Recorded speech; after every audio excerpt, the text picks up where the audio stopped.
আসসালামু আলাইকুম বন্ধুরা, যেই দিকে দেখি শুধু নোয়াখালীর ব্যাপারে কথাবার্তা হইতেছে। ইনশাল্লাহ আমরা বিভাগ চাই, বিভাগ আমরা পাবো।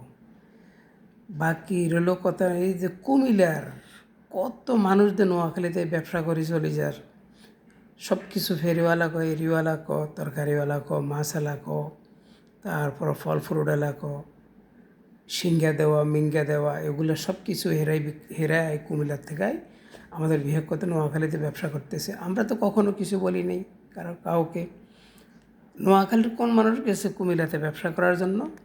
বাঙ্গারি এসকেরাবেলা সব কিছু, এভরিথিং A to Z সবাই এরা এখানে ব্যবসা করে যাচ্ছে বৃহত্তর নোয়াখালীতে। ঠিক আছে, তারপরে এরপরও এত গালাগালি হালাহালি কিসের জন্য? হালালু থালারা এত গালাগালি কী জন্য ওরা করস? ও সুদ্রভূতেরা এত গালাগালি কী জন্য করস? গালাগালি করবি না, গালাগালি করলে আমরাও গালাগালি করবো।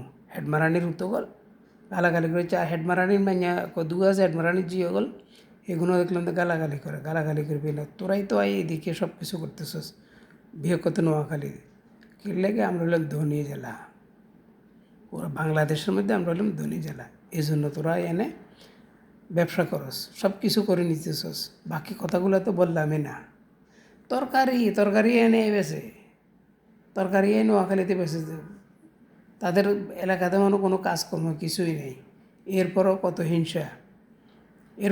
হিংসা তাদের। হিংসা করিস না ভাই, গালাগালি করিস না। গালাগালি করলে বাঁশ, গিরালা বাঁশ, বড় বাঁশ, ওটা দিব।